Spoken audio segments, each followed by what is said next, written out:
정확하게 얘기하면 이건 아니죠. 네, 시청자 여러분, 바로 이어가겠습니다. 김용남 전 의원 오셨습니다. 안녕하십니까, 네, 안녕하세요. 의원님. 네, 반갑습니다. 아까 박지원 의원님이 나가면서 김용남 전 의원한테 뭐라고 했냐면 전화 안 왔어요라고 물어보. 아, 이거 재밌네요. 예, 전화. 안 요새는 왔어요. 전화를 기다릴 게 아니고요. 예. 국민을 바라봐야 됩니다. 왜요?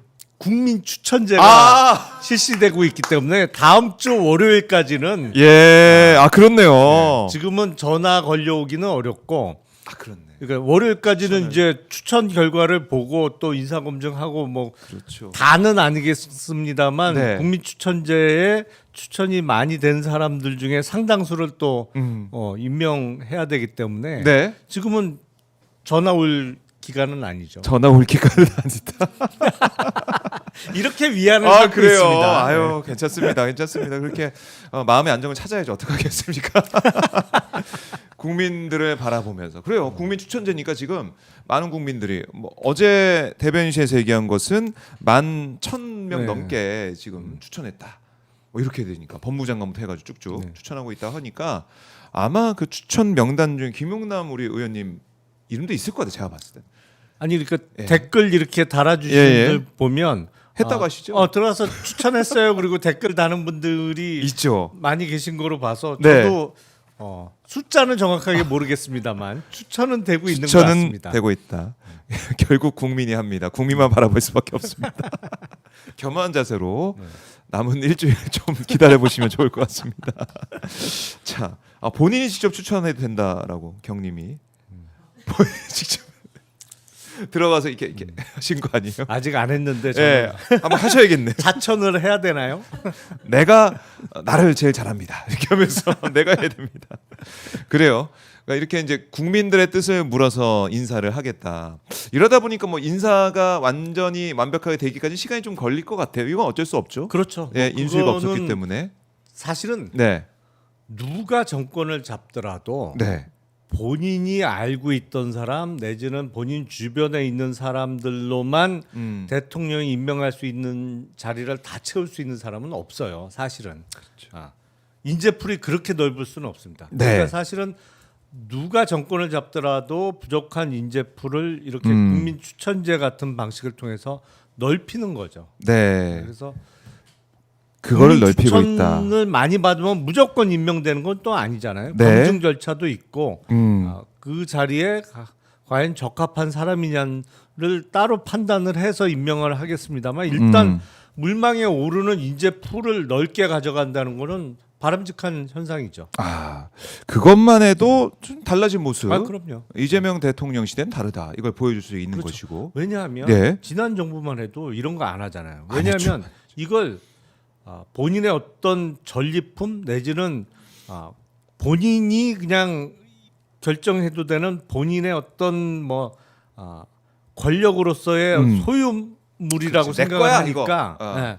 그러니까 차라리 아름아름 이렇게 부탁받아서 하는 방식을 하고 그것도 네. 이제 정식으로 좋은 사람들 공식적인 루트로 추천받는 게 아니고 뭐 자기 와이프 아니면 무속인 뭐 그러니까 사실 건진 맞아요. 뭐 이런 사람들이 자기 주변 사람 밀어넣으려고 그렇게 예, 한 예. 거잖아요. 근데 그게 그냥 밀어넣냐고. 받고 다 들어갔지. 받고 밀어넣는 거지. 밀어넣겠지. 그래서 오죽하면은 문자로 건진법사가 김건희한테 이거 인사 친윤 때문에 안 된다, 윤핵관 때문에 안 된다 이렇게 하소연했다는 거 아닙니까? 이게 그게 뭡니까? 파워 게임을 한 거죠. 아하. 서로. 야, 완전히 이 난장판 아수라장이었다는 생각이 사실은 들어요. 그게 당시에. 다 돈이거든요. 네. 다 돈이에요. 예. 그 정권을 보고 있었다. 이게 웬일입니까? 다이아몬드 목걸이부터 해서 명품백, 그 다음에 통일교 총체기까지 원정 도박 의혹까지 나오고, 와, 이게 완전히 그 드라마, 영화 한 편이 지금 다 이제 찍혀가고 있는 것 같아요. AI로 딱 하면은 영화 한 편 만들어질 것 같아. 그러니까 그 남미의 전 대통령이 뭐 네. 자기가 대통령 재임하고 있으면서 건설공사를 특정 그룹에다 몰아주고 네. 그러니까 10억 불 정도 받은 것 같아요. US 달러로. 10억 불. 네. 그래서 징역 6년형을 선고받고 네. 재산 6천억을 추징당하게 됐다라는 외신을 오늘 아침 신문에 봤는데 네. 그런 식인 거죠. 그러니까 그게 얼마나 다 진실이 드러날지는 네. 두고 봐야 되겠습니다만 인사권을 그렇게 행사하면 그게 옛날에 뭐 우리 사극에서 보는 메간 매직이에요. 메간 외지. 예, 권력자 앞에 막 바리바리 싸들고 오잖아. 네. 그러면서 어디 사또 자리 하나 뭐 보내달라고 하고 뭐 금두꺼비 네. 싸서 보자기 싸서 와서 이게 펼쳐도 있고 그런 거죠. 그게 그런 거다. 현실에서도 실제로 있는 일인 거죠. 그러니까 아니 이런 의혹들 이게 한꺼풀만 벗기면 다 드러날 의혹들 이게 쌓이고 쌓였는데 저는 그런 생각도 들어요. 5년 임기 끝나면 윤석열 부부 입장에서는 아니 이거 조사되면은 우리도 잘못될 수 있겠구나 이런 생각 안 했을까? 근데 예? 그 자리에 있으면서 계속 할 수 있다라고 했겠죠. 그러니까 이른바 뭐 김건희 대통령 썰이 그냥 나온 게 아니에요. 그러니까 아 계속 정권 연장하면 된다. 예. 김건희 시키고 뭐 다음에는 뭐 건짐업자를 시키면 계속 뭐 안 될 하면 것 된다. 같으면 뭐 쿠데타 해갖고 영구집권 하면 되지 뭐 그런 식으로 생각했던 것 같아요. 우리가 이렇게 한다고 해서 이 의혹들 이걸 누가 밝히겠어? 이런 생각 떵떵거리면서 살아왔던 것인데 그러면 이제 어떻게 됩니까? 대통령 부부는? 수사 받아야죠. 예, 근데 윤석열 이제 부부는? 지금 특검법이 통과가 됐잖아요. 네. 근데 특검 수사를 앞두고 지금 경찰이나 검찰의 자세가 어정쩡해요. 그래요. 그러니까 약간 어정쩡한 것 같아요. 왜냐하면 지금 소환 불응하고 있잖아요. 지금 경찰의 소환 요구에 지금 안 나가겠다는 뜻을 명백히 하고 있단 말이에요. 그러면 네. 체포영장을 발부받아서 집행하러 가서 이제 데리고 와야 되는데 글쎄요 할까? 그러니까 약간 시기적으로 지금 특검법은 통과됐습니다만 아직 특검이 공식적으로 출범하지는 않아서 네. 특검 수사는 개시되기 전이고 경찰이나 이런 기존의 국가 수사기관은 곧 특검이 할 텐데 뭐 네. 이런 아주 어정쩡한 시기 아닌가 싶어요 지금이. 그러면 안 되잖아요. 열심히 해야 되잖아요. 그렇죠. 끝까지. 사실은 그전 같으면 예. 특검이 출범한다고 하면 더 열심히 더 열심히. 했어요.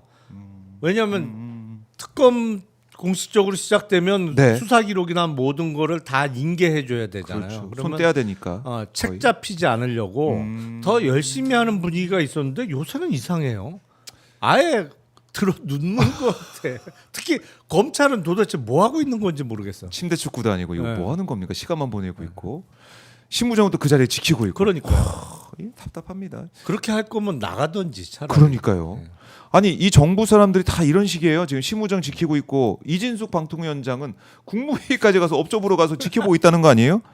그리고 이런 얘기도 했대요. 국무회의에서 이재명 대통령 이제 앞에서 최민희 위원장이 방통위원장 교체 준비 중이다.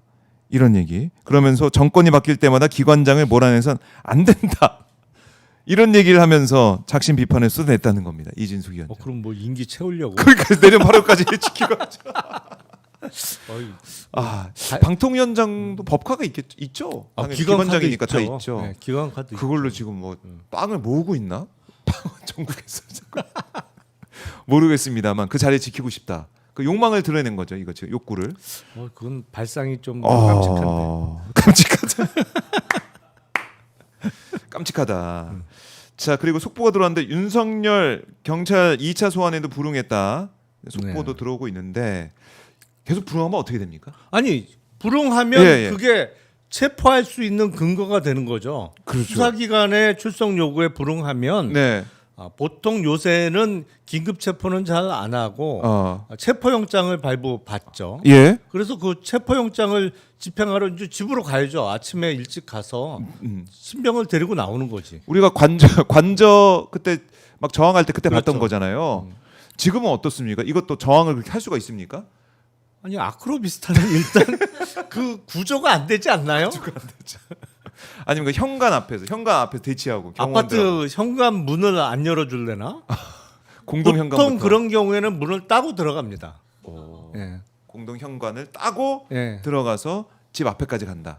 아니 그러니까 현관 문 앞까지는 들어갈 수 있잖아요. 들어갈 수 있어요. 경비실에 예. 협조 공동 얻어서 현관. 거기까지는 그 호실 앞까지는 예. 당연히 그냥 가는 거고. 근데 그 문을 걸어 잠그고 안 잠그고, 열어줘. 예. 그러면 열쇠공 불러서 따요. 따고 들어가서 체포해 오죠 보통. 공동 현관을 이제 경비원이 안 열어줄 리는 없겠죠. 아니, 그거는 불가능하죠. 그 경비 아저씨가 왜 본인이 그것도 공무집행 방해인데 그 경비 그렇죠. 아저씨가 왜 윤석열 부부하고 그렇죠. 공동 그렇겠네. 운명체를 묶여요 자기 몸이. 그러진 않죠. 혹시 개몽되셨을까 봐. 그렇죠. 여러 그거는 뭐 당연한 수순이고 현관도 문을 따고 들어갈 수 있다. 예.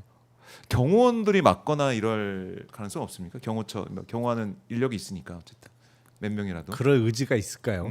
아니 그리고 영장 갖고 와서 집행하겠다는데 그걸 막아서면 안 되는 거고 기본적으로. 막아서면은 그러니까 관저에 있을 때와는 수도 그렇고 예. 화력도 그렇고 다 다르고. 아니 그리고 기본적으로 지금 불소추 특권이 없잖아요.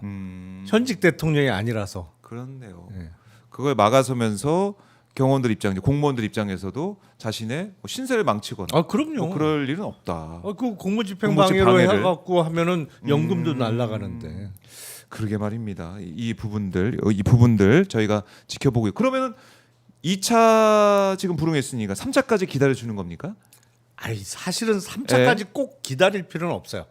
출석에 응하지 않겠다는 의사가 명백하면 네. 지금이라도 체포영장을 신청할 수 있는 상황이 된 겁니다 이미. 근데 뭐 한 번 더 불러본다? 뭐 그럴 수도 있고 수도 아닐 수도 있다. 있는 거죠 그거는. 근데 이미 안 지켜봐야겠지만. 나가기 때문에. 그러니까 그 얘기를 하고 있잖아요. 그럼 이걸 지켜볼 필요가 있을까? 그러니까.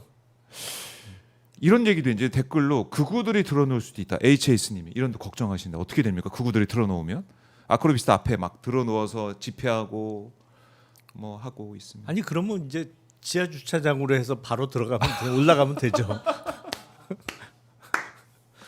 아 그렇네요. 거기 예. 입주민들이 그렇게 많은데 모든 차를 다 막아 설 수는 없잖아요. 네. 그러니까 예, 경비 아저씨 협조 받아서 지하 주차장으로 바로 들어가서 엘리베이터 타고 올라가면 되죠. 네. 아 지훈이즈님이 출장 조사하면 응한다라고 그 댓글 주셨는데 출장 조사하면 응한다는 입장이란 것 아니 같습니다. 자기가 아직도 무슨 현직 대통령인 줄 알아. 무슨 출장 조사예요. 나오려면 나가는 거지. 네, 그래요. 지금 속보로 체포영장 검토하고 있다는 얘기도 나오는 것 같은데 그래요? 뭐 아니, 그게 뭐 그렇게 해야죠. 당연하다는 것이고 지금 속보가 또 하나 들었습니다. 이재명 대통령 아들 결혼식 테러글 작성자가 검거됐다라는 속보도 들어와 있네요. 이게 뭐 이런 건 안 되지 않습니까? 이런 그럼요. 테러를 그건 하겠다라고 말도 안 되는 뭐 진짜로 테러를 네. 할 생각이 있었는지 뭐 따져봐야 되겠습니다만 그런 글 올리는 것 자체가 대단히 잘못된 일이죠. 걱정이고요. 경호나 이런 것들 정말 철저하게 해야 된다. 뭐 대통령이 되셨기 때문에 철저하게 당연히 열심히 하겠지만은 다시 한번 강조를 합니다. 경호 안전이 제일 중요하다라고. 대통령의 강조합니다. 직계 가족들은 다 경호처 경호 경호를 예. 받습니다. 예. 안전이 제일이다. 다시 한번 강조를 드리겠습니다. 이재명 대통령 아들 결혼식 테러글 작성자 검거됐다는 소식까지 정리를 해봤고요. 자 특검 얘기를 좀 더 이어가 보죠. 특검 못 가시죠? 당원. 그렇죠. 네. 예. 그 당적이 최근 1년 동안 있으면 안 돼요. 네. 좀 아쉬우시겠어요. 아닌가요? 아니 뭐 다른 자리도 많은데. 다른 자리. 아니 근데 그래도 그런 건 있죠. 예, 사실은 싹 가서 그 내가 가서 싹. 그렇죠. 수사하던 사람들은 그런 욕심은 있어요. 음. 이거 내가 하면 잘할 수 있을 것 같은데 그게 그런 보이잖아요, 욕심은 또. 있어요. 예. 이렇게 가서 하면 되는데. 네. 그러니까 뭐 그 의견은 또 피력하실 수 있겠지만 어쨌든 뭐 당적 때문에는 못 가시지만 네. 특검에 대한 모르겠습니다. 추천이 누가 될지는 하마평은 계속 오르고 있지만 누가 되든 간에 의지를 가지고 할 수 있는 그런 환경은 됐다. 그럼요. 이렇게 볼 수 있는 거 아니겠습니까? 예, 예, 예. 열심히 지금 할 수밖에 없을 것이다. 몇 사람 이름이 이름이 나오고 거명되는 것 있던데. 같던데요. 예. 네. 그러니까 이제 문재인 정부 때 예. 고위직 있었던 뭐 검사 출신도 예. 있고 뭐 여러 거명되는 사람들이 있는데 열심히 안 할 이유가 없지 않습니까? 그럼요. 망설일 이유가 없지 않습니까? 열심히 안 할 거면 그 자리에 가면 안 되죠. 그렇죠. 열심히 안 할 거면 가면 안 되는 것이고 3대 특검, 내란 특검, 김건희 특검, 최혜병 특검 세 가지 특검이 있는데 의원님은 어디에 좀 하나하나 주목하고 계십니까? 사실은 예. 제일 중요한 거는 누가 뭐래도 내란 특검이죠. 내란 특검. 왜냐하면 내란이 지금 구속돼 있는 사람 또 재판받고 있는 주로 장성들 저 네. 사람들만 관여한 거냐 과연. 아하. 그랬을 리는 없거든요. 그러니까 지금 대통령실이 정말 아무 터치도 안 받고 가만히 있다 그냥 집에 간 거 아니에요? 그렇죠. 예. 이 그러니까 사람들. 그 진상을 밝혀서 정말 내란에 가담했거나 공모를 했던 사람은 발본색원해야 되는 게 맞고 네. 그 중요한 일이죠. 하지만 역시 흥미는 김건희 특검이 더 갈 것 같아요. 의미는 내란 특검이 더 아니 크지만. 왜냐면 온갖 네. 일이 다 있었잖아 거기서. 그렇게 말입니다. 예.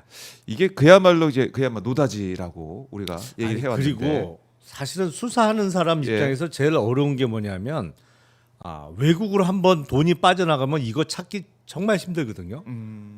훨씬 어려워요. 네. 근데 그래서 난이도도 높고 음. 김건희 특검이 네. 그랬을 가능성도 있잖아요. 그러니까 그렇죠. 뭐 지금 뭐 캄보디아 얘기도 나오고 이런저런 그 해외 얘기가 나오니까 네. 그래서 그런 거잖아요. 난이도가 높으면 높을수록 실제로는 하는 사람 입장에서는 더 재밌어요. 그래요.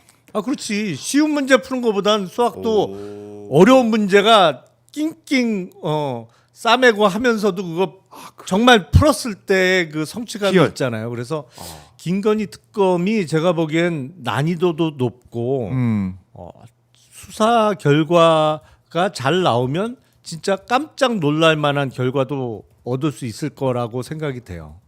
그래요. 우리가 미처 상상하지 못했던 그런 일까지 예. 밝혀질 수가 있다. 그럼 김건희 특검, 그러니까 아마 이제 특검 사무실마다 기자들이 다 이제 뻗치기 하면서 브리핑도 듣고 취재를 할 텐데 김건희 특검에 또 많은 뉴스가 쏟아질 수가 있다. 이렇게. 뉴스는 거기가 네. 제일 많이 나오겠죠. 그래요. 김건희 특검 기대를 좀 해봐야겠습니다. 그러면 지금 신병철이 같은 경우도 윤석열, 김건희 특검 수사 중에 구속이 되고 이럴 가능성도 있다 이렇게 보세요? 아니면은 그 전에 체포? 구속될 가능성도 있기는 합니다만 사실은 앞서 우리가 언급했던 네. 공무집행 방해 사건과 관련해서 지금 출석 불응하고 있기 때문에 체포영장을 만약에 발부받아서 한다면 앞서 구속이 될 수도 있겠습니다만 네. 만약에 그게 안 되더라도 특검 수사를 통해서는 당연히 구속되지 않을까요? 두 구속이 사람 될 다. 거다. 네. 구속 다 될 거다.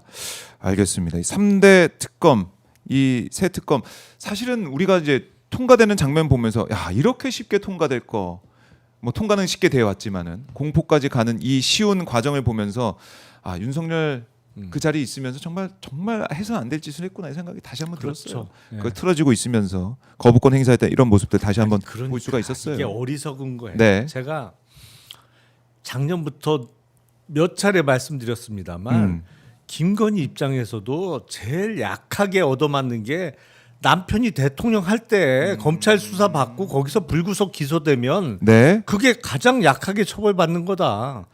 근데 그걸 왜 거부하냐?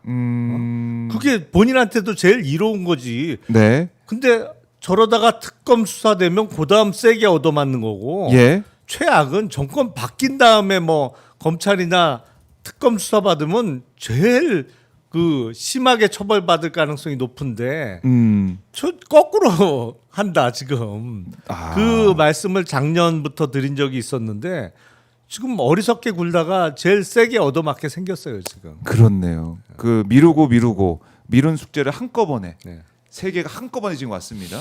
근데 어떻게 보면 세 개 다 윤석열 부부를 겨냥한 특검. 그렇죠. 사실상 이름은 다르게 돼 있지만 나눠져 있지만 특검이 어떤 분들이 임명될지 모르겠습니다만 특검 간에 경쟁이 붙을 수도 있을 거요. 특검 간에 우리가 먼저 구속시킬 거야 뭐. 수사하는 사람은 당연히 욕심 내죠. 그럴 수 있겠네. 그거는 수사하는 사람은 내가 먼저 잡아내려고 하죠. 그것도 흥미진진하겠네요. 흥미진진하겠네요. 자, 3대 특검 저희가 지켜봐야 되겠고 7월 중에는 뭐 이제 가동이 된다고 봐야겠죠. 그렇죠. 예. 7월 초에는 뭐 시작될 거다. 예. 알겠습니다. 오마이 TV도 특검 현장 계속 지키면서 여러분과 함께 하도록 하겠습니다. 자, 이재명 대통령 시대 이제 맞아서 여러 가지 좀 즐거운 일 또 행복한 일 뉴스 볼만 난다 네. 이런 말씀도 하시면서 신나고 계신데 의원님도 좀 달라지셨어요? 일주일 딱 이제 지내보시면서. 제가 지난주에 그 얘기 했잖아요. 네. 이거 이번 달 안에 3천 찍을 가능성이 꽤 있다. 맞아요. 근데 그 방향으로 지금 가고 있어요. 벌써 2,900 넘었어요. 코스피. 그러니까 7거래일 연속 이렇게 상승할 수가 있을까? 이건 잘 없던 일 아니겠습니까? 그렇죠. 근데 그 오해하시면 안 돼요. 예, 예. 하루도 안 빼놓고 계속 올 수는 없어요. 아유 뭐 주식이라는 게 그런 나타났다니까. 주가는 없어요. 그러니까 예. 쉬었다가 연속으로 오른 건 맞는데 뭐 어느 지점에선 좀 쉬었다 갈 수도 있고. 가능성은 높은데 네. 지금 이 기세 정도면 이번 달 안에 3천은 찍을 것 같고 무난하게. 근데 그게 문제가 아니고 결국엔 네. 이재명 정부 임기 내에 코스피 5천을 찍을 수 있느냐. 근데 지금 보면 대통령의 의지가 워낙 확고하고 그거는 뭐 인위적으로 주가를 부양한다는 의미가 아니고 한국 주식을 사실상 전 세계에서 제일 싼 주식으로 만들었던 불합리한 요소를 네. 개선하면 된다는 얘기거든요. 그래서 상법 개정안 뭐 이제 국회 통과가 원래는 12일 예정돼 있다가 잠시 미뤄졌습니다만 머지않아 될 것이고 그리고 어제 한국거래소를 방문한 대통령이 언급했던 네. 배당소득 분리과세 이것도 이제 될 거라고 봐요. 그 외에 이제 사실은 소송을 통해서 부당하게 권리 침해를 받고 손해를 봤을 때 네. 법원 재판을 통해서 권리 구제를 받을 수 있게 되면 무난하게 제가 보기엔 임기 중에 5천을 찍을 텐데 그러기 위해서는 디스커버리 제도라든지 조금 이건 전문적인 얘기입니다만 네. 보안 입법이 더 필요합니다. 근데 이런 개혁 작업이 완성되면 이재명 정부 임기 내에 5천 분명히 찍습니다. 5천. 진짜 찍을 것 같아 이 기세면. 그리고 이제 상법 개정도 속도 내고 있죠. 더 강하게 가고 있죠. 어제 이재명 대통령의 거래소 방문해서 그 말씀하신 내용 하나하나 뜯어보면 그다음 이 배당 얘기하는 것도 저는 깜짝 놀랐습니다. 그러니까 그 주식 배당을 통해서 이른바 생활할 수 있게 하겠다. 이제 그게 우리는 이제 배당이 정말 짜요. 왜 이렇게 짜요? 왜냐하면 예? 지배주주들이 배당하는 거를 어마어마하게 아깝게 생각해. 내 돈 나간다 생각. 자기 돈 나간다고 생각을 해. 돈 다니면서. 왜냐하면 배당 안 하고 회사에 쌓아두면 쌓아놓고, 예. 어떻게든 자기가 쓸 수가 있는 돈인데 이걸 배당을 통해서 네. 나눠준다라고 예. 생각을 하기 때문에 이걸 아까워해요. 음. 그리고 이제 그런 측면도 있습니다. 우리가 네. 배당이나 이자 등 금융소득이 1년에 2천만 원이 넘어가면 종합소득으로 이제 예. 잡혀서 세금 내야 돼. 세금을 내야 예. 되잖아요. 그러면 49.5% 구간의 대부분 지배주주들은 다 그 세율 구간에 들어가니까 예.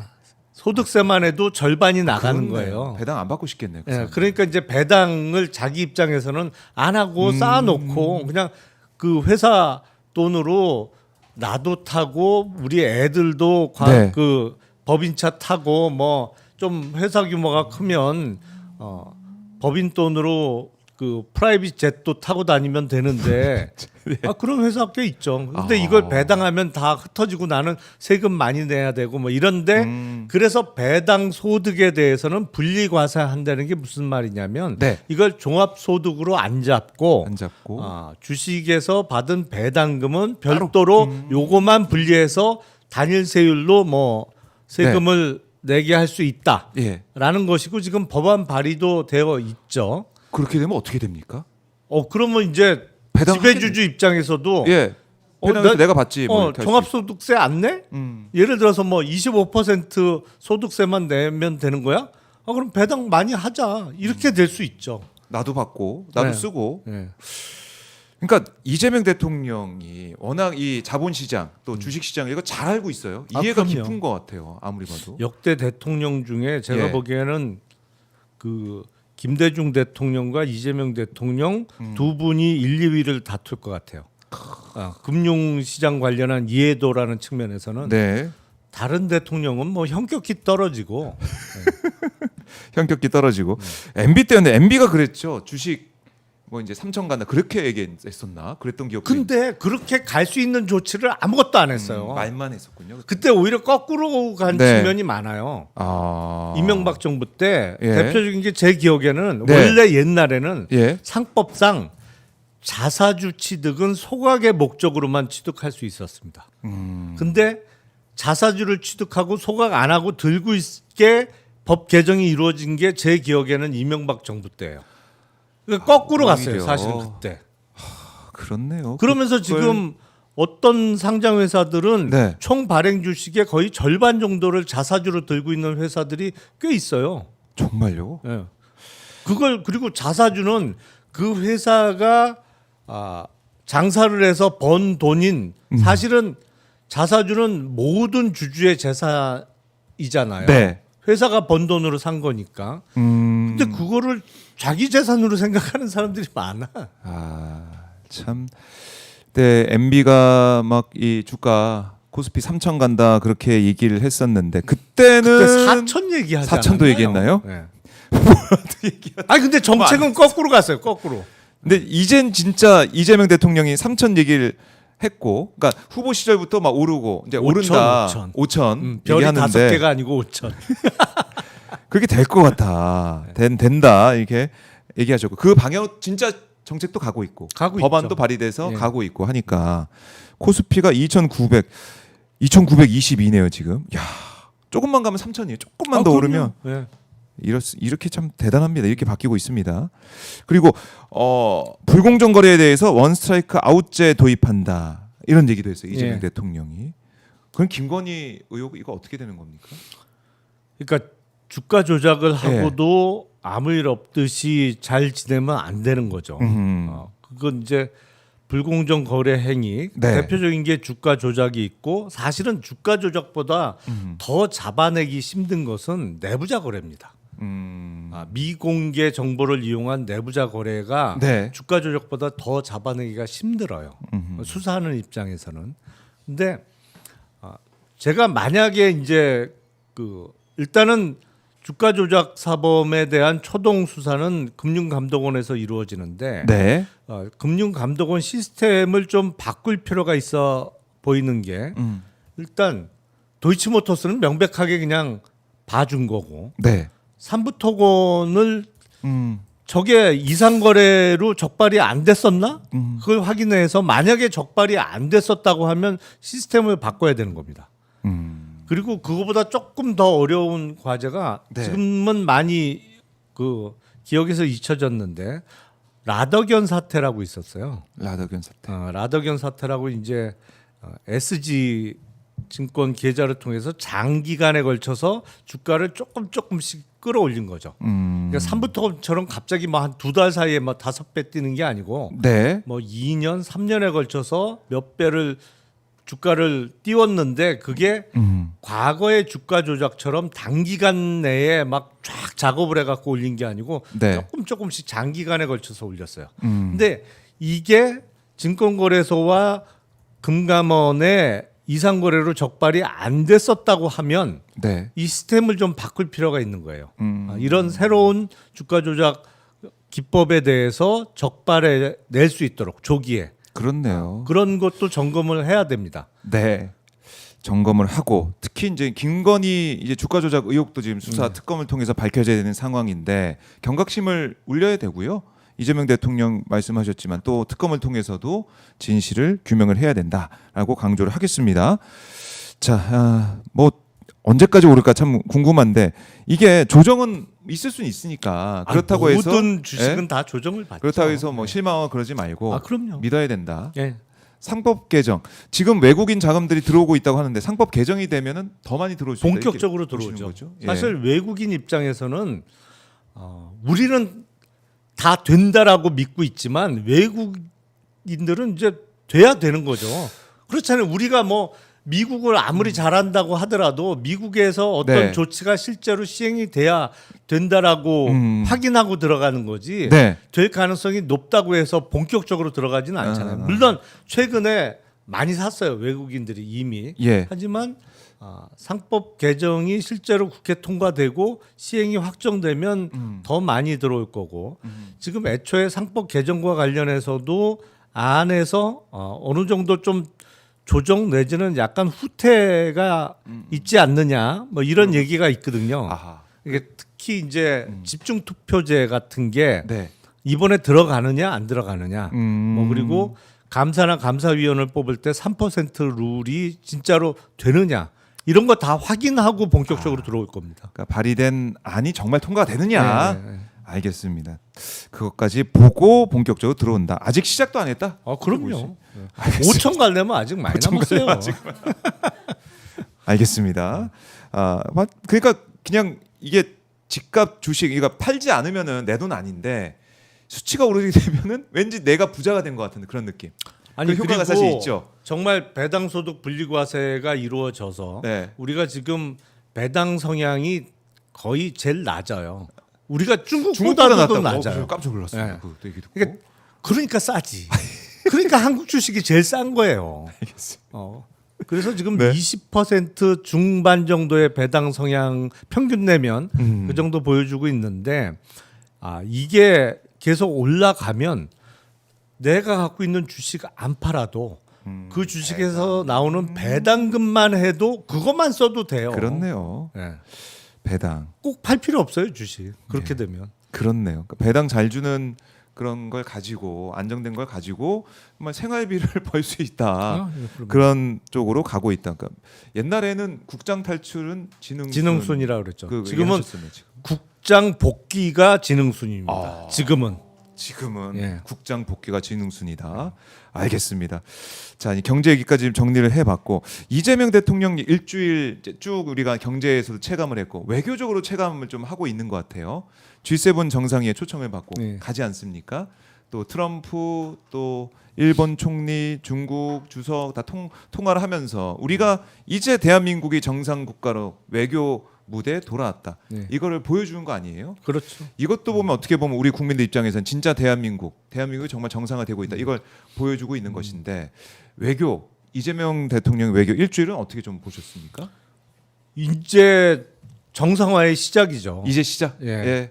그리고 첫 데뷔 무대가 다자간 협상이 됐어요. G7 회의에 초청받으면서 네. 거기서 아마 실제로 대면하는 거는 트럼프 대통령이나 뭐 시진핑 주석 이런 사람들 이시바 총리를 비롯해서 실제 대면은 1대1 양자 간의 협상이 아니고 다자간 회의에서 이루어질 텐데 그 앞으로 미국과의 관계에서는 지금 관세 유예가 다음 달 6일인가 아마 끝나죠. 네. 예, 그래서 그 사이에 어떤 협상 결과를 만들어낼 수 있느냐 이게 제일 급하죠. 사실은 시간이 얼마 안 남았어요. 그러게 말입니다. 예, 그러니까 이게 중간에 붕 뜨다 보니까 이 시간이 할 일이 날려버렸죠. 너무 많아. 네, 너무 지금 많아. 단기간으로 너무 많고 예. 미국과의 관계가 제일 급하고 일본과는 지금 그 홍사훈 기자가 그 분야에 네네. 정말 관심이 많던데 7광구 7광구 이게 시한이 며칠 안 남았기 때문에 이 문제를 어떻게 풀어내느냐 이시바 총리와 협상을 통해서 그리고 시진핑 주석과는 올해 11월에 경주에서 우리가 에이펙 회의를 개최하잖아요. 네. 그 에이펙 회의에 시진핑 주석이 오느냐 아니면 리창 총리를 보내느냐. 그게 일단 가늠자가 될 수 있겠죠. 네. 그래서 시진핑 주석이 만약에 우리나라를 그 에이펙 회의에 본인이 직접 참석한다고 하면 예.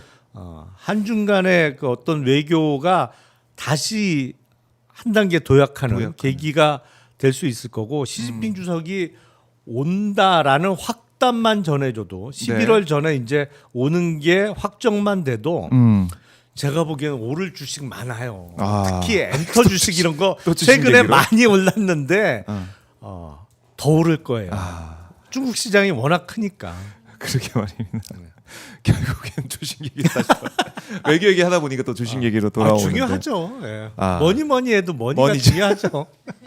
그게 말입니다. 이렇게 먹고 사는 문제, 민생 문제, 또 우리 시장 이 얘기를 할 수밖에 없고 이재명 대통령 또 효능감 느끼는 게 그런 부분들이고 그리고 국무회의 할 때 뭐 4시간씩 막 이렇게 또 회의를 하면서 김밥 먹으면서 회의도 하고 일하는 모습을 보여주다 보니까 물론 안타깝게도 한 공무원이 또 어제 일을 하다가 쓰러져서 또 병원에 이송되는 일도 있었습니다만 어쨌든 자기 몸도 챙겨가면서 열심히 할 땐 열심히 일하고 이런 모습을 보여주다 보니까 기강이 잡힌다고 해야 되나요? 그렇죠. 그런 느낌도 들어요. 윤석열 때랑 하고는 확연히 다른 거 아니겠습니까? 공무원도 알 거 아니에요. 아니 사실 윤석열 정부 때는 예. 고위공직자들 정말 편하게 지낸 거죠. 정말 편하게 지낸 거죠. 공직자 다 포함해서 공직자 입장에서는 좋은 날이었군요 그때. 그 복지부동 뭐 이른바 이런 느낌? 매일이 무두절이지. 무드죠. 상사가 없는 네, 네. 상사가 없는 홀리데이. 네. 에브리데이 할러데이죠. 완전. 이제는 일할 때가 왔다. 네. 그래서 이재명 대통령도 참 꼼꼼하게 다 파악을 하고 또 질문을 하니까 또 네. 윤석열은 자기 혼자 1시간 얘기 그 회의면은 50분 넘게 59분을 얘기한다고 하니까 그건 그건 이제 아니잖아요. 주로 술 먹을 때 그랬던 것 같고 국무회의는 빨리빨리. 잘 참석도 안 했지만 가끔 참석해도 모두 발언 잠깐 하고 그냥 이석기 빠져버리고. 된 거잖아요. 예. 그걸 봤을 때 이재명 대통령은 김밥 먹으면서 뭐 네. 4시간씩 3시간씩 회의하는 거 보니까 국무위원들 회의하는 거 보니까 달라졌다. 근데 저렇게 하면 어떻게 되냐면 네. 이게 고위공직자부터 정말 긴장합니다. 네. 그래갖고 국무회의 자료 준비부터 시작해서 이제 신임 장관들 임명이 이루어지면 각 부처별로 업무 보고를 받잖아요. 대통령이. 그때 장관, 차관, 뭐 실국장들이 맨날 모여서 독해하는 거예요. 보고 내용 계속 독해하면서 뭐 빠진 거 없나, 네. 더 보충해야 될 거 없나, 뭐 그러면서 나중에 보면 이 보고서에 줄자 갖고 와서 막 재요. 이게 균형이 맞나? 막 이러면서 그 정도로 예. 확 이제 기강이 잡히고 그렇죠. 기강이 잡힌다는 건 뭐냐면 정말 국민들 위해서 일꾼으로서 일한다는 거 아니겠습니까? 그거 이제 보고 있고 자 지금 화면 보니까 박찬대 민주당 원내대표가 원내대표 이제 고별 기자회견 하고 있는데 표정이 참 밝습니다. 네. 어쨌든 정권 교체를 해냈고 또 이재명 대통령과 함께 그동안 지도부로서 동고동락을 해오면서 열심히 일한 그 결과를 또 보다 보니까 밝은 표정으로 기자회견 진행하고 있어요. 예. 대선 끝나고 약간 얼굴에 살이 오르신 것 같은데요. 그런가요? 네. 지금 이제 잠도 좀 잘 자게 되고 그러니까요. 살만 나는 세상이 되니까 좀.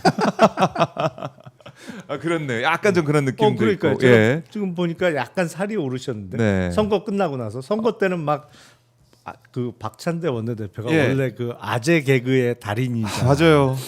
죽습니다, 죽어 진짜 얘기하다 보면은. 아니 제가 민주당 들어가갖고 딴 거는 쉽게 다 적응하는데 아재 개그 적응이 좀 어렵더라고. 이거 언제 웃어야 될지 잘 모르겠어. 그래요. 네, 선거 때는 맨날 그 말 예. 많이 했잖아요. 맞아요. 찬데 더운데 안 가리고 열심히 뛰고 있는 박찬대입니다. 뭐 맨날 그랬는데 선거 끝나고 재밌어요. 네. 확실히 조금 편해지신 것 같아요. 고생하셨습니다. 적응하시느라고. 저는 공감이 돼요. 저도 네. 많이 얘기해 보면은 그 아재 개그 특유의 아재 개그가 항상 있기 때문에 고생하셨고요. 아니 그러니까 적응하시느라고. 예. 가끔은 진짜 언제 웃어야 될지 잘 모르겠어. 그만큼 우리 좀 시민들과 또 우리 당원들과 또 시청자분들과 항상 소통하는 모습을 박찬대 원내대표 보여왔고 그 결과로 많은 분들이 또 지지했던 것 같고요. 자, 그리고 이제 밝은 표정으로 고별 기자회견 하고 있고 저희가 다른 채널도 보여드리고 있습니다. 함께 보시면 되겠고요. 자, 의원님 원내대표 선거 네, 투표권 있으세요? 안 되죠. 저도 있겠죠. 아니 제가 예. 입당한 지 얼마 안 돼서 얼마 안 돼서 안 되나요? 안 이게 되는- 몇 개월 이상 지나야 되는 6개월이 돼야 됩니다. 그러면 권리당원으로서 아직 멀었네. 당비되고 아직 투표권이 멀었네요. 없어요. 그러면. 아쉬우시겠어요. 제 한 표를 못 버티네. 자, 내일 결정이 납니다. 네. 오늘 권리당원 투표도 있고 내일 결정이 나는데 좀 마음속에 두고 계신 후보가 있으실 텐데 네. 그걸 뭐 거명하는 것은 좀 뭐 선거 앞두고 좀 그렇긴 하지만 어떤 원내대표가 필요하다. 이런 리더십을 발휘할 수 있는 원내대표 필요하다. 이거 좀 생각하고 있을 것 같아요. 일단 민주당원으로서. 정치권에 그런 얘기가 있어요. 네. 당 대표를 하려면 야당 당 대표를 해야 되고 음. 원내 대표를 하려면 여당 원내 대표를 해야 된다. 이게 역할이 좀 달라요. 예. 확실히. 어떤 식으로 다릅니까? 아니 왜냐하면 야당 당 대표는 자기가 했던 그 수장이잖아요. 네. 하지만 여당 당 대표는 당 대표 위에 대통령이 계시잖아요. 그러니까 약간 역할이 달라요. 아하. 근데 원내 대표는 네. 실제로는 여당 원내 대표가 야당 원내 대표보다 훨씬 중요하고 일도 많죠. 그렇네요. 실제로 왜냐하면 당정 협의를 통해서 어떤 입법사항이나 정책 조율하는 건 원내대표 몫이기 때문에 야당 원내대표는 정부하고 무슨 협의를 당정 협의할 일이 없잖아요. 여당 원내대표 측이 하는 거지. 네. 당정 협의는. 그렇죠. 그래서 어떤 면에서는 여당 입장에서는 당 대표만큼이나 중요한 자리가 원내대표예요. 그리고 일도 정말 많고 네. 그래서 그 많은 일을 잘 풀어나갈 능력이 있어야 되고 무엇보다도 여당 원내대표는 정부하고의 그 정책 공조가 제일 중요합니다. 네. 이게 엇박자 내면 절대 안 되거든요. 아. 그러니까 대통령의 정책 방향 그리고 대통령의 어떤 사안의 의지를 잘 파악해서 네. 그거를 정부 관계자하고 잘 조율해내서 입법 사항으로 녹아내는 그 역할을 해야 되기 때문에 그 능력을 갖춘 분이 또 뽑히겠죠. 의원들이 다 이제 판단하고 파악하고 있을 거고 권리당원들도 당원들도 파악을 하고 있을 네. 거다. 그걸 여러 관계 이게 언급하신 것처럼 여당 원내대표의 중요성을 보시고 판단하실 거다. 근데 어느 분이 대세인지는 아, 살짝 보이던데. 살짝 언급은 못 하겠어요. 언급 못하겠다. 네. 뭐 두 후보 중에 한 명이니까요. 네, 네. 내일 바로 결론이 나옵니다. 저희가 그 결과 생중계를 통해서 보여드리도록 하겠습니다. 자 이제 뭐 여당 상황은 여당 상황이고 야당 상황, 국민의힘 상황, 뭐 싸움 구경도 상당히 뭐 재미있는 포인트긴 하니까 어떻습니까? 국민의힘의 이 모습. 그러니까 정부 여당 얘기할 때 계속 우리가 웃으면서 막 네, 했잖아요. 네. 뭐 좋은 얘기도 많이 나오고 뭐 주식 올라가면 다 좋은 거고 또 그렇죠. 정책도 제대로 된 정책을 그동안 우리가 못 봤던. 보기 시작했으니까 네. 웃으면서 얘기를 나눌 수 있었는데 네. 야당 얘기를 할 때는 웃음 포인트가 좀 달라요. 웃음은 나오지만 네. 포인트가 좀 다르다. 어이가 없어서 웃게 아, 되는 거죠. 헛웃음이 나온다 네. 그러지. 네. 그러니까 야, 좀 저렇게까지 망가질 수 있다는 게 참 신기할 정도죠. 네. 그야말로 그 정당이 또 여당을 했다는 그런 네. 정당이 이렇게까지 나락으로 갈 수가 있느냐 이런 생각을 많은 분들 하실 것 같고 김문수 뭐 한동훈 또 뭐 지금 김용태 비대위원장도 있지만은 당권을 두고 어떻게 해야 전당대회 빨리 해야 아니면 전당대회 늦게 해야 어떻게 해야 우리가 당권을 잡을 수 있느냐 이런 생각만 하는 것 같아요 지금. 사실은 대선 전부터 그랬죠. 관건은 대선이 아니고 대선 이후에 네. 당권을 누가 잡느냐. 네, 다들 그걸 놓고 수싸움 한 거잖아요. 그렇네요. 네. 그거 이제 본격적으로 할 거다라는 네. 거고 그건 전초전이 어떻게 보면 원내대표 선거 아니겠습니까? 그렇죠. 다음 주 월요일에 예정이 돼 있는데 어제 의총이 예정돼 있다가 40분 전에 뭐 취소가 되고 지금 보통 뭔 일이 벌어지고 있나 아니 생각이 근데 들어요. 16일 그러니까 다음 주 월요일 날 원내대표 선출한다면서 거기는 토론회도 안 하나요? 16일 당일에 한다는 것 같더라고요. 제가 당일 날 그냥 토론회하고 모여서, 그 자리에서 뽑을 것 투표한다. 같아요. 근데 아직 지금 후보 등록도 안 한 것 같아요. 뭐 14일에 받는다는 것 같으니까 그러니까 이게 상당히 짧게 며칠 사이에 뽑아버리고 그냥 끝낸다는 것 같아요. 14일이면 토요일인데? 그리고 그때 뭐 받는다는 것 같은데. 아 휴일 날? 아니 여기는 뭐 전통이- 대선 후보도 새벽에 교체하려고 하더니 뭐 네. 모두 잠든 후 아니면 쉬는 날 뭘 이렇게 하려고 그래요 매번. 모두 출근 안 할 때. 그러니까 그렇게 될 것 같아서 참 희한하다는 생각이 들고 지금 보니까 후보자 등록 14일부터 15일 주말 이틀간 한다. 왜 하필 토요일 일요일 날이에요? 14일 토요일에 후보자 등록을 받고 네. 후보자는 14일 15일 이틀간 주말에 선거운동을 펼친다. 뭐 이게 뭡니까? 주말에? 아니 주말에 선거운동. 일단 기본적으로 예. 국민의힘은 그 권리당원 부분이 아예 없기 때문에 순수하게 반장 선거. 예. 유권자가 현역 의원들만 투표를 하는 거잖아요. 그렇죠. 107명의 현역 의원들만 투표권이 있는 건데 네. 그 107명의 유권자 대부분이 영남권 의원들인데 주말에는 자기 지역구 다 내려가는데 무슨 선거운동을 해요? 만날 수가 없는데. 아예 그냥 선거운동도 하지 말라. 그냥 그러니까 참 희한하게 하네요. 아름아름 뽑겠다 뭐 이런 생각도 들고 지금 뭐 후보군으로 5선의 김기현, 나경원 이름도 뭐 언론에서 거론되고 있고 4선에서는 김도, 김상훈, 박대출, 3선에서는 김성원, 성일종, 이미자 의원 출마 가능성이 거론되고 있다. 송원석 의원 얘기도 누가 하던데. 송원석 의원 얘기도 맞아요. 네. 있었고요. 어떻습니까? 누가 될까요? 아니 일단 누가 나올지를 알아야 누가 나올지가 확정이 안 돼 있는 상태라 진짜 이거 너무하네요. 점치기가 어렵고 네. 일단 김기현, 나경원 의원 두 사람은 오래 전에 원내대표를 이미 했었잖아요. 네. 원내대표하고 하긴 권성동 의원도 원내대표 두 번째지. 그 전통으로 굳겠는데요. 원내대표 두 번씩 하는 걸로. 두 번씩 하는 거로. 만약에 그 사람들이 나와서 된다면 좀 희한해요. 이해할 수 없는 상황들이 벌어지고 있고 그러다 보니까 국민의힘은 안 된다. 국민의힘은 이제 사라질 거다. 왜냐면 홍준표 의원조차 지금 전 시장조차 보면은 이거 해산될 정당 아니냐 이런 얘기까지 막 페이스북에 썼잖아요. 그건 또 이제 순수한 예측이나 전망이라기보다는 홍준표 전 시장의 사심이 묻어 있는 얘기죠.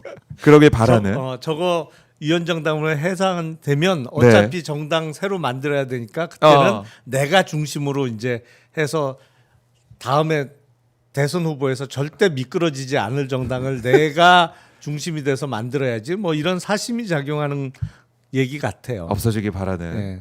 그럼 또 이준석 의원과 또 손을 잡고 뭔가 이제 보수 진영의 개편, 극우 진영까지 아우를 수 있는 개편을 좀 하려는지 모르겠어요. 그렇죠. 원래 두 사람은 서로 서로 응원해주는 그랬어요? 사이더라고요 네, 보니까.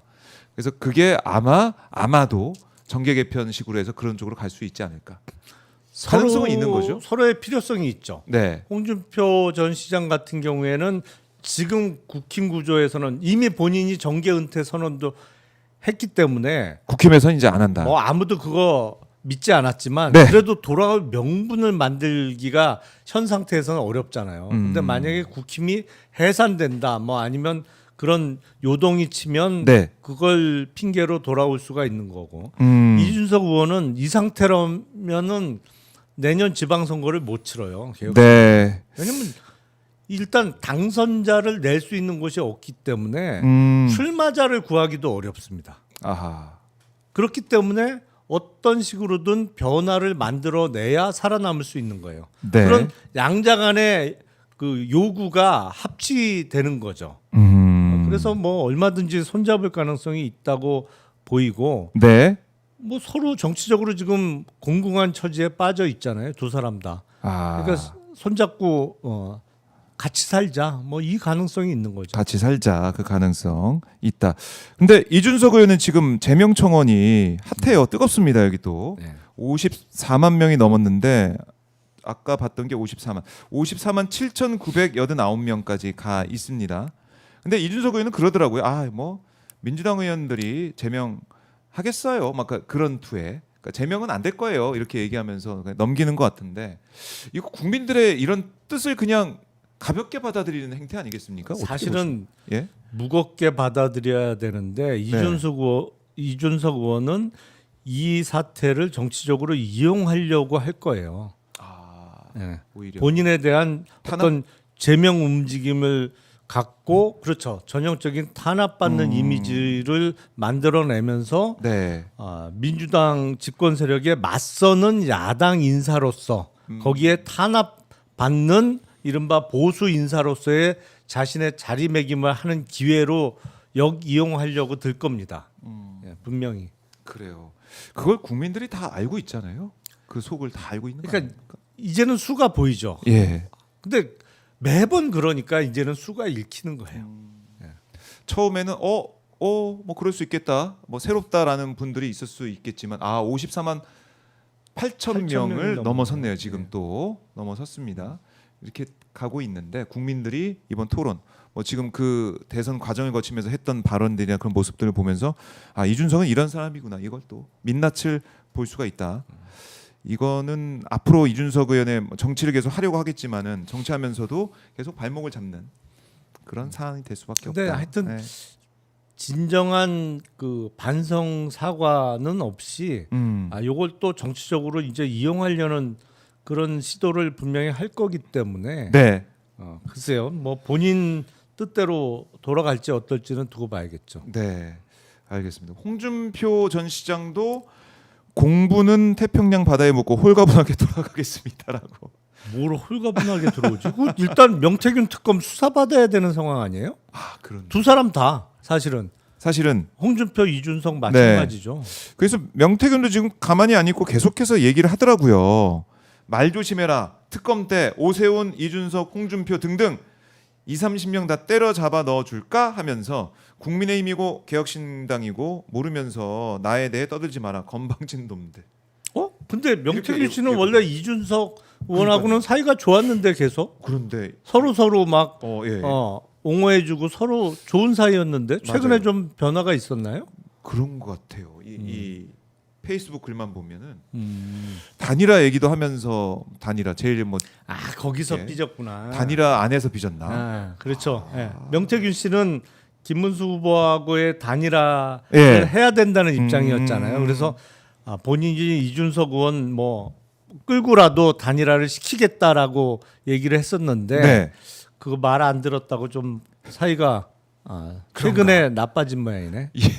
그래서 아예 오세훈 시장하고는 사이가 안 좋은 걸 알고 있었지만 그렇죠. 이준석도 등장을 했고 홍준표까지 거론이 되면서 원래 명태균 씨가 오세훈, 홍준표 맞아요. 두 사람 얘기만 계속 많이 했었죠. 하는데. 그리고 이준석 의원에 대해서는 나쁜 얘기를 지금까지 한 번도 한 적이 없어요. 근데 이제 근데- 이준석 이름이 등장하고 있다.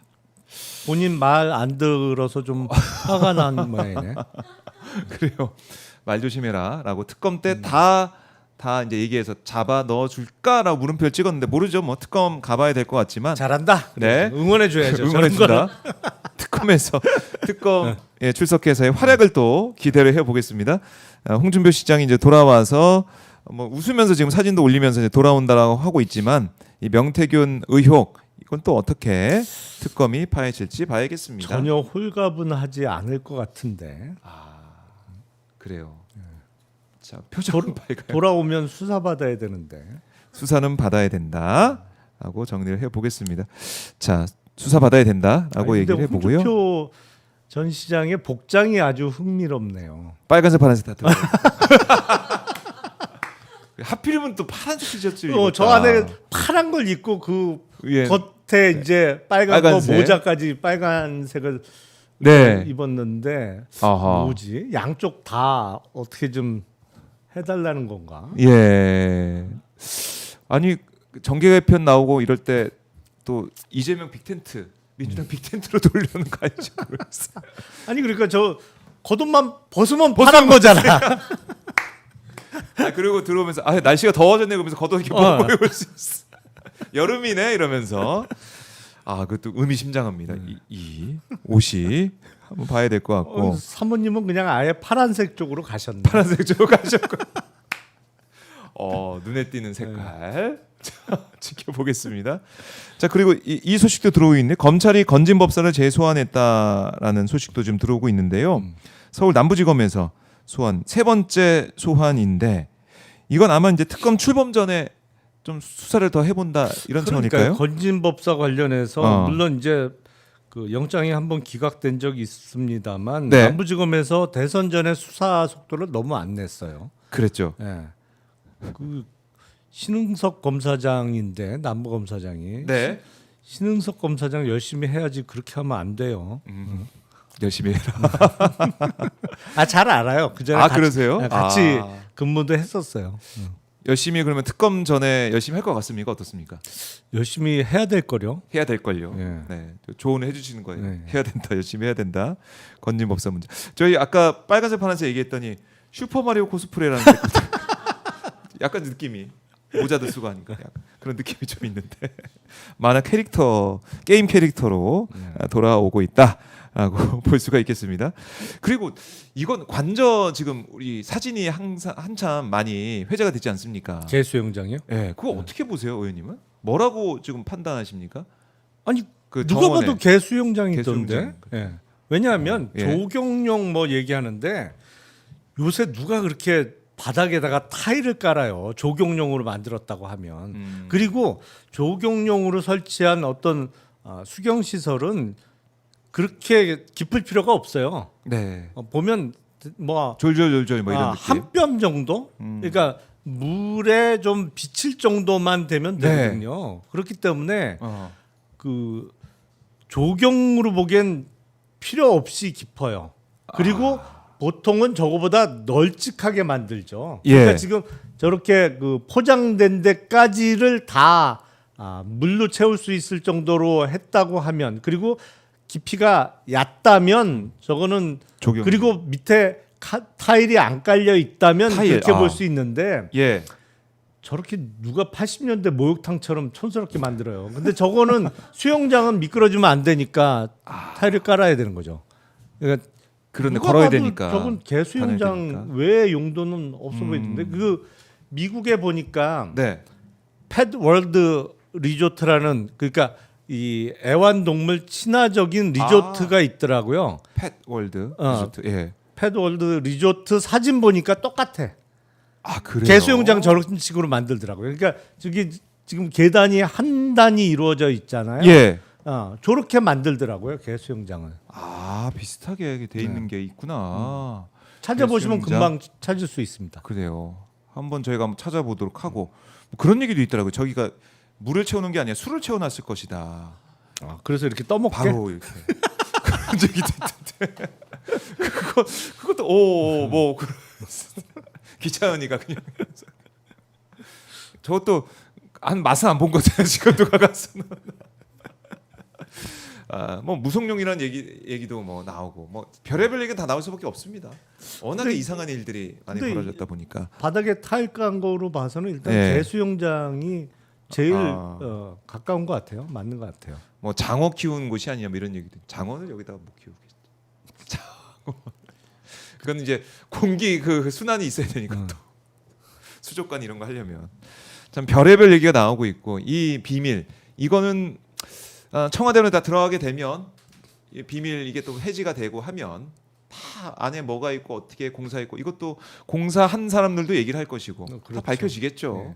밝혀질 거고. 근데 진짜 네. 사고를 크게 쳐놔갖고 어. 대통령실도 그렇고 네. 대통령의 관저도 그렇고 진짜 청와대 버리고 돈이 얼마나 깨지는 거예요, 그 과정에서. 그렇죠.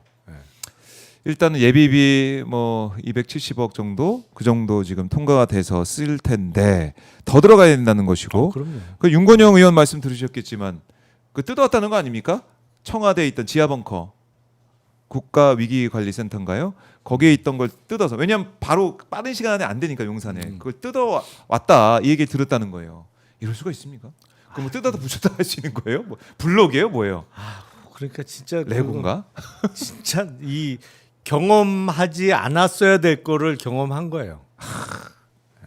그걸 다시 또 떼어서 가서 붙일 것인지, 그 못 쓰니까 또 새롭게 사서 하나하나 또 한 땀 한 땀 또 설치할 것인지 이래저래 좀 고민스러울 것 같아요. 아니 그리고 대통령이. 제가 아는 한 글쎄 물론 이제 영국은 약간 대통령제가 아니고 그 총리. 의원내각제하고 예. 총리니까 다릅니다만 대통령제를 하는 나라에서 대통령의 직무실과 사는 공간을 이렇게 몇 킬로미터를 떨어뜨려 놓은 나라가 있나? 네. 저는 못 찾겠어요.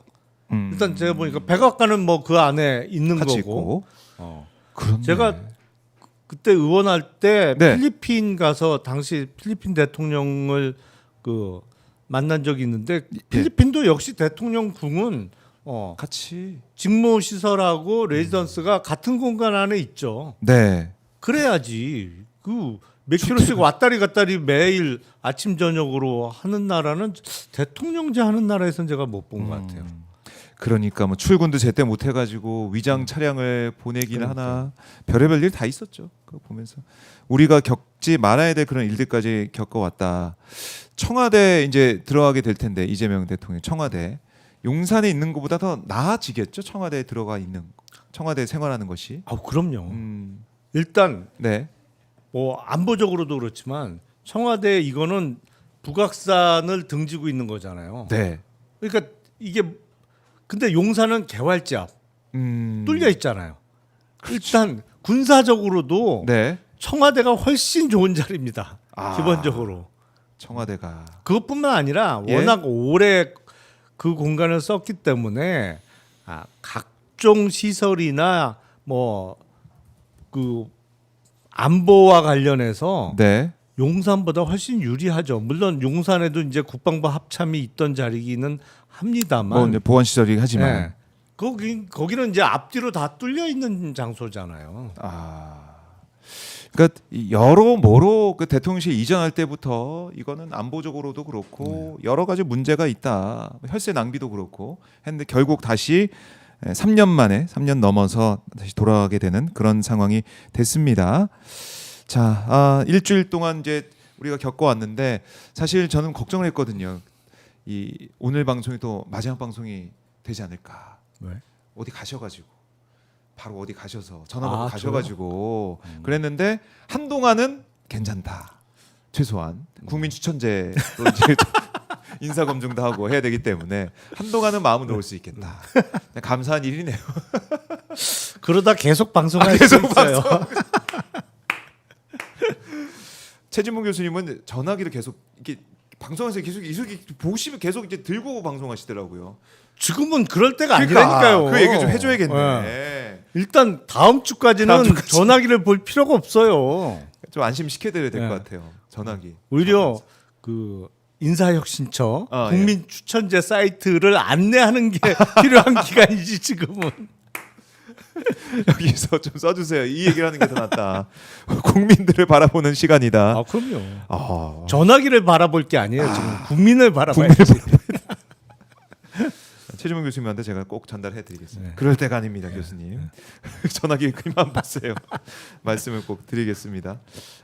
나부터님께서 어디에서 일하고 싶으신지 좀 물어봐 주세요. 이 댓글이. 핵심을 찌르는 댓글이. 그 밑에 줄에 네. 답이 나와 있는데요. 행복하자님이 일단 예. 아니, 근데 지금 예. 댓글 이렇게 예. 달아주시는 분들 보면 뭐 법무부 장관으로 장관, 추천했다 예. 뭐 이런 댓글도 있습니다만 네. 압도적으로 제가 뭐 소액주주 혁명이라는 맞아요, 예. 책도 쓰고 그동안 드린 말씀이 있어서 그런지 네. 제가 한 번도 언급도 안 했는데 금융감독원장에 추천했다는 댓글이 제일 많더라고요. 그렇네요. 네. 거기 모아지고 있다. 진짜 금감원장에 가게 된다면 그야말로 국민 추천제, 국민 주권 정부, 국민이 만든 인사 그렇게도 되겠네요. 오, 의미가 있습니다. 제가 사실은 대선 전에 여의도에서 유세를 할 때 제가 그 여의도에서. 지원 유세를 한 적이 있는데 네. 거기서 그런 말씀을 드렸어요. 당신은 이재명 후보였죠. 음. 이재명 후보를 뽑아서 대통령을 만들어 주시면 네.